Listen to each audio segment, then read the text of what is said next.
चलिए बहुत बहुत स्वागत है आप सभी का आज की हमारी इस क्लास में। जैसा कि आप लोग जानते हैं कि हमारा क्लास 12th की बायोलॉजी में चैप्टर नंबर 1 जिसका नाम है जीवों में जनन चल रहा है। इसके 2 वीडियो मैं आपको पहले दे चुका हूं, जाकर के आप वो वीडियो देख सकते हैं। उसके बाद आप इस क्लास में आइए ताकि आपको जो भी चीज़ें हैं आसानी से क्लियर हो जाएं। देखिए पिछले वीडियो में हम लोगों ने बात की थी अलैंगिक जनन के बारे में और अलैंगिक जनन के प्रकारों के बारे में हम लोगों ने पढ़ा था। आज हम लोग बात करेंगे लैंगिक जनन के बारे में और उससे जो भी रिलेटेड टॉपिक आते हैं उन सभी की टॉपिक पे आज हम लोग डिस्कस करेंगे। तो आज हम लोग जो पढ़ने वाले हैं, आप लोग हेडिंग लगा लीजिए, क्या पढ़ेंगे? लैंगिक जनन। क्या पढ़ेंगे? लैंगिक जनन। इसके बारे में मैं बहुत कुछ पहले के वीडियो में बता चुका हूँ, लेकिन फिर से बता दे रहा हूँ। इसमें क्या होता है, इसमें 2 विपरीत जनक की आवश्यकता होती है। क्या होता है? इसमें जनन के लिए या संतान उत्पन्न करने के लिए 2 विपरीत जनकों की आवश्यकता होती है। किसकी आवश्यकता होती है? 2 विपरीत जनकों की आवश्यकता होती है। 2 विपरीत जनक कौन कौन से होते हैं? एक तो होता है मेल यानी कि नर होता है, ठीक है, और दूसरा कौन सा होता है? फीमेल यानी कि मादा होता है। ये बात तो आपको पता ही होगी, ठीक है। तो यहाँ पे होता क्या है कि जो मेल होता है उससे क्या बनता है? मेल गेमिट बनता है यानी कि नर युग्मक बनता है। क्या बनता है? नर से बनेगा नर युग्मक और मादा से क्या बनता है? मादा युग्मक बनता है। और जब ये दोनों मिलते हैं, क्या होता है? जब ये दोनों मिलते हैं तब इनसे एक संरचना बनती है, उसका नाम क्या होता है? युग्मनज। क्या नाम होता है? युग्मनज। और युग्मनज को इंग्लिश में क्या बोलते हैं? जाइगोट बोलते हैं। बात क्लियर है ना? और फिर ये जाइगोट जो होता है धीरे धीरे विभाजित होता रहता है और एक भ्रूण का निर्माण करता है। किसका निर्माण करता है? एक भ्रूण का निर्माण करता है। और ये जो भ्रूण होता है ये धीरे धीरे लगातार विकसित होता रहता है और एक शिशु का निर्माण कर लेता है। किसका निर्माण करता है? एक शिशु का निर्माण कर देता है। बात समझ में आ गई ना? तो ये लैंगिक जनन की प्रक्रिया कुछ इस तरीके से होती है। अब हम लोग जो मेन चीज इसमें पढ़ेंगे वो क्या पढ़ेंगे? लैंगिक जनन में जो घटनाएं होती हैं उनके बारे में इस वीडियो में हम लोग ज़्यादातर डिस्कस करेंगे। चलिए 2 बातें आप लोग और समझिए कि एक लिंगी जंतु क्या होते हैं। क्या बोला मैंने? एक लिंगी जंतु क्या होते हैं और द्विलिंगी जंतु क्या होते हैं, ठीक है। एक लिंगी जंतु क्या होते हैं और द्विलिंगी जंतु क्या होते हैं। तो एक लिंगी को इंग्लिश में तो बोलते हैं यूनिसेक्सुअल। क्या बोलेंगे? यूनिसेक्सुअल बोलते हैं। और इसको क्या बोलेंगे? द्विलिंगी को बाइसेक्सुअल बोलते हैं, ठीक है। जल्दी से नोट करिए, फिर मैं आपको बताता हूँ कि एक लिंगी जंतु क्या होते हैं और द्विलिंगी जंतु क्या होते हैं। देखिए जैसे कि मान लीजिए कोई जंतु है या कोई जीव है, उसके शरीर पर कोई एक अगर जननांग उपस्थित है, बात को समझना, या तो वो मादा हो सकता है या फिर नर हो सकता है। अगर कोई एक जननांग उपस्थित है तो वो एक लिंगी कहलाएगा। अच्छा मेरा आपसे एक क्वेश्चन है कि हम जो मनुष्य होते हैं वो एक लिंगी हैं या द्विलिंगी हैं? एक लिंगी हैं या द्विलिंगी हैं? तो आप लोगों का आंसर होगा कि एक लिंगी। भाई सही है आंसर, बिल्कुल सही है आंसर। क्यों सही है? क्योंकि जो मनुष्य होते हैं उसमें मादा अलग पाया जाता है और नर अलग पाया जाता है ना। तो ये जो मनुष्य होते हैं वो एक लिंगी जंतु होते हैं। क्या होते हैं? एक लिंगी जंतु होते हैं। और द्विलिंगी जंतु क्या होते हैं?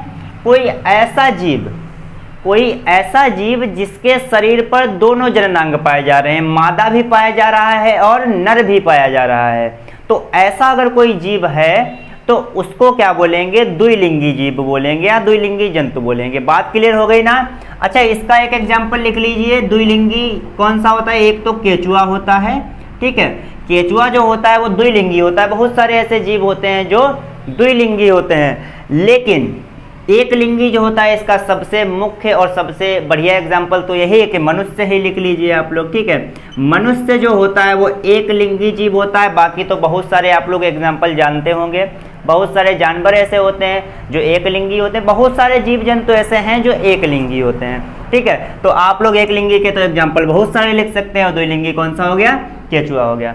बात समझ में आ गई ना कि एक लिंगी जंतु क्या होते हैं और द्विलिंगी जंतु क्या होते हैं। देखिए ये तो हम लोगों ने बात की एक लिंगी और द्विलिंगी जंतु की, लेकिन अगर कोई पादप एक लिंगी या द्विलिंगी है तो उसको हम लोग क्या बोलेंगे?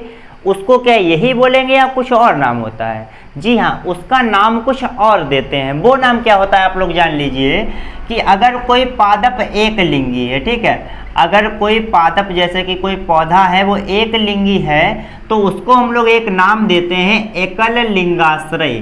क्या नाम देंगे? एकल लिंगाश्रय। नाम जल्दी से आप लोग नोट करिए, इसको क्या नाम देंगे? एकल लिंगाश्रय। और अगर कोई द्विलिंगी पौधा है, क्या है? अगर कोई द्विलिंगी पौधा है तो उसको हम लोग क्या नाम देते हैं? उभय लिंगाश्रय। क्या नाम देंगे? उभय लिंगाश्रय। जल्दी से इसको नोट कर लीजिए। ये बात तो आपको समझ में आ गई कि अगर कोई जंतु एक लिंगी या द्विलिंगी है तो उसको तो एक लिंगी या द्विलिंगी जंतु ही बोलते हैं, लेकिन अगर कोई पादप एक लिंगी या द्विलिंगी है तो एक लिंगी को बोलेंगे एकल लिंगाश्रय और द्विलिंगी को क्या बोलेंगे? उभय लिंगाश्रय। बात क्लियर हो गई ना?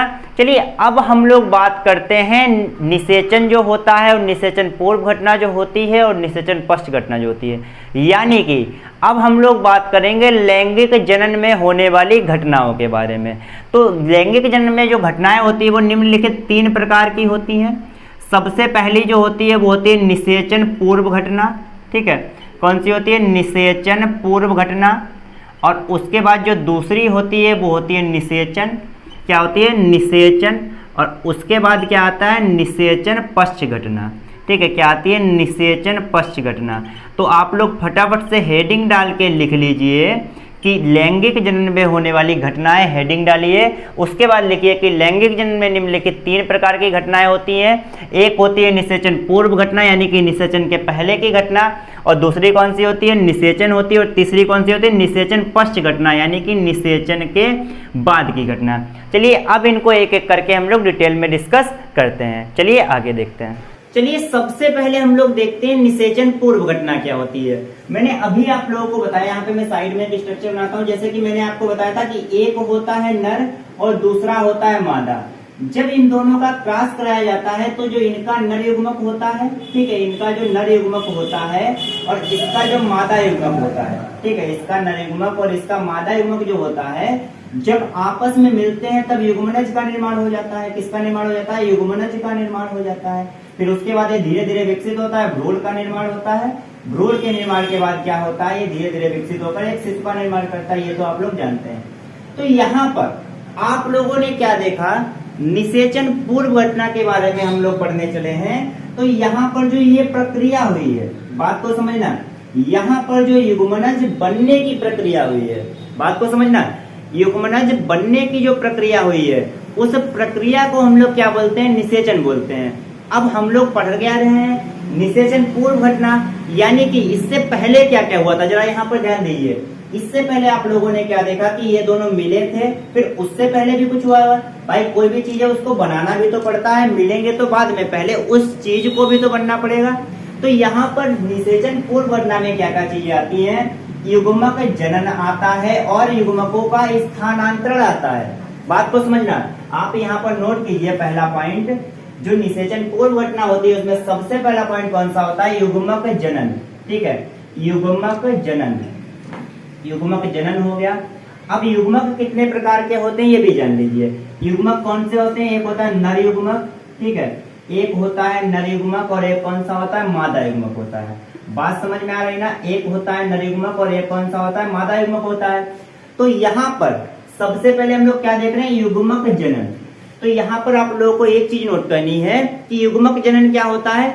युग्मकों के बनने की प्रक्रिया को युग्मक जनन कहते हैं। सीधी सीधी बात, युग्मक के बनने की प्रक्रिया को युग्मक जनन कहते हैं। बस आपको नोट करना है। और यहाँ पर सबसे पहली जो प्रोसेस होगी वो युग्मक जनन होती है। उसके बाद हम लोगों ने क्या यहाँ पे देखा कि ये दोनों मिलते हैं, इनके मिलने की प्रक्रिया को क्या बोलेंगे? युग्मक स्थानांतरण बोलेंगे, ठीक है। क्या बोलेंगे? युग्मक स्थानांतरण बोलेंगे। जल्दी से नोट करिए, युग्मक स्थानांतरण बोलेंगे, ठीक है। तो यहाँ पर युग्मक स्थानांतरण में आप लोग क्या लिखेंगे कि जब कोई युग्मक किसी दूसरे युग्मक से मिलता है तब वो प्रक्रिया क्या कहलाती है? मिलने की प्रक्रिया, ना कि मिलता है उसके बाद की प्रक्रिया। क्या बोलेंगे कि किसी युग्मक के दूसरे युग्मक तक पहुंचने की प्रक्रिया जो होती है वो क्या कहलाती है? युग्मक स्थानांतरण कहलाती है। बात समझ में आ गई ना? जल्दी से इसको नोट करिए, फिर हम लोग पढ़ते हैं कि निषेचन क्या होता है। जल्दी से इसको नोट करिए। चलिए मैं यहाँ पर रफ कर देता हूँ। अब हम लोग बात करेंगे निषेचन की, यानी कि फर्टिलाइजेशन की। ठीक है, जल्दी से आप लोग अगली हेडिंग लगा लीजिए, फर्टिलाइजेशन यानी कि निषेचन। तो निषेचन क्या होता है, यहाँ पर आप लोग फिर से आ जाइए। जब ये दोनों मिल गए और मिलने की बाद की जो ये युग्मनज बना है, ये जो प्रक्रिया है, युग्मनज बनने की जो प्रक्रिया है, उसको निषेचन बोलते हैं। तो इसमें आप लोग क्या लिखेंगे कि दोनों युग्मकों यानी कि नर व मादा युग्मक के मिलने तथा उनसे युग्मनज बनने की जो प्रक्रिया होती है, क्या बोला है, नर व मादा युग्मक के मिलने तथा उनके आपस में फ्यूज होकर युग्मनज बनने की जो प्रक्रिया होती है, उसको हम लोग निषेचन बोलते हैं। फिर से सुनिए एक बात कि नर व मादा युग्मक के आपस में मिलकर फ्यूज होने तथा युग्मनज का निर्माण करने की जो प्रक्रिया होती है, उसको हम लोग निषेचन बोलते हैं। बात क्लियर हो गई ना? बिल्कुल। जल्दी से आप लोग इस बात को भी नोट कर लीजिए। याद रखना कि युग्मनज क्या होता है, जाइगोट इसको इंग्लिश में बोलते हैं, और ये जो होता है नर व मादा युग्मक के मिलने से बनी एक रचना होती है। बात समझ गए ना? इसके पहले की, इसके बनने की पहले की जो प्रक्रिया होती है वो निषेचन पूर्व घटना कहलाती है, और जब ये बन जाता है तब वो घटना जो होती है वो निषेचन कहलाती है। बात समझ में आ गया ना? यानी कि फर्टिलाइजेशन कहलाती है। अब जो इसके बाद की प्रक्रिया हुई है उसको हम लोग क्या बोलेंगे, निषेचन पश्च घटना बोलेंगे। जल्दी से आप लोग इसको नोट करिए, फिर हम लोग बात करते हैं निषेचन पश्च घटना की। लेकिन उससे पहले कुछ पॉइंट आप लोग और जान लीजिए कि कुछ प्राणी जो होते हैं वो ऐसे भी होते हैं जिनमें, क्या बोला हमने, कुछ प्राणी ऐसे भी होते हैं जिनमें निषेचन होता ही नहीं है और जाइगोट बन जाता है। भाई सब कुछ संभव है ना? तो कुछ प्राणी ऐसे भी निकल आते हैं, जैसे कि एक प्राणी है रोटीफर्स। ठीक है, आप लोगों को यहाँ पे एक पिक दिख रही होगी, आप लोग देख लीजिए, वो होता है रोटीफर्स। ठीक है, एक तो हो गया रोटीफर्स, और कुछ मधुमक्खियां भी होती हैं। ठीक है, कुछ मधुमक्खियां भी होती हैं, और साथ ही साथ कुछ छिपकली भी होती हैं, जिनमें क्या होता है, निषेचन नहीं होता है, और निषेचन नहीं होता है पर जाइगोट का निर्माण हो जाता है। बात क्लियर हो गई ना? तो ये जो प्रक्रिया होती है, मतलब बिना निषेचन के जो जाइगोट बनने की प्रक्रिया होती है, उसको हम लोग एक नाम देते हैं। उसका नाम क्या होता है, अनिषेक जनन। क्या नाम देते हैं, अनिषेक जनन। जल्दी से इस बात को नोट करिए, ये बहुत ही इंपॉर्टेंट है। अनिषेक जनन क्या होता है, अगर पूछा जाता है आपसे तो क्या बताएंगे कि बिना निषेचन के जाइगोट बनने की जो प्रक्रिया होती है उसको हम लोग अनिषेक जनन बोलते हैं। बात समझ में आई ना? इंग्लिश में इसको हम लोग नाम देते हैं पार्थेनोजेनेसिस। क्या नाम देते हैं, पार्थेनोजेनेसिस। ठीक है, बात समझ में आ गई ना? हिंदी में बोलेंगे अनिषेक जनन और इंग्लिश में बोलेंगे पार्थेनोजेनेसिस। जल्दी से इसको नोट करिए, फिर हम आपको बताते हैं कि निषेचन पश्च घटना क्या होती है, यानी कि निषेचन के बाद की घटना क्या होती है। चलिए इसको हम रफ कर देते हैं। आप लोगों ने लिख लिया होगा या स्क्रीनशॉट तो ले ही लिया होगा, आप लोग इतने तो होशियार हो ही गए हैं। चलिए अब आप लोग हेडिंग डाल लीजिए, निषेचन पश्च घटना। ठीक है, पश्च का मतलब क्या होता है, बाद, यानी कि निषेचन के बाद की घटना क्या होगी। तो आप लोग बस इसको अपने माइंड में सेट कर लीजिए। ये जो कहानी है, ये जो प्रक्रिया है, इसको अपने माइंड में सेट कर लीजिए। आप सारी की सारी जो घटनाएं होती है वो आराम से लिख देंगे। अब आप लोगों ने क्या देखा कि जो युग्मनज बनने की प्रक्रिया है उसको हम लोगों ने नाम दिया निषेचन, लेकिन अब इसके बाद भी कुछ प्रक्रिया हुई है तो उसको सीधी सी बात है क्या नाम देंगे, निषेचन पश्च घटना। तो वो कौन कौन सी होती है? सबसे पहले क्या होता है, पॉइंट आप लोग नोट करिए कि जो युग्मनज होता है वो धीरे धीरे विभाजित होता है, और विभाजित होकर एक कोशिकाओं का समूह बना लेता है, और धीरे धीरे वो समूह जो होता है वो विकसित होकर क्या करता है, एक भ्रूण का निर्माण कर लेता है। किसका निर्माण करता है? भ्रूण का निर्माण कर लेता है। और ये जो भ्रूण के निर्माण की प्रक्रिया है इसको भी एक नाम देते हैं।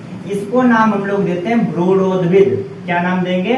भ्रूणोद्भिद। जल्दी से आप लोग नोट करिए कि जो, एक बार फिर से समझिए कि जो जाइगोट होता है वो धीरे धीरे क्या करता है, विभाजित होता है और एक कोशिकाओं का समूह बना लेता है, और वो जो समूह होता है धीरे धीरे विकसित होता है और विकसित होकर एक भ्रूण का निर्माण करता है। और जो भ्रूण बनने की प्रक्रिया होती है उसको हम लोग एक नाम देते हैं, वो क्या नाम है? भ्रूणोद्भिद। और इंग्लिश में इसको बोलते हैं एम्ब्रियोजेनेसिस।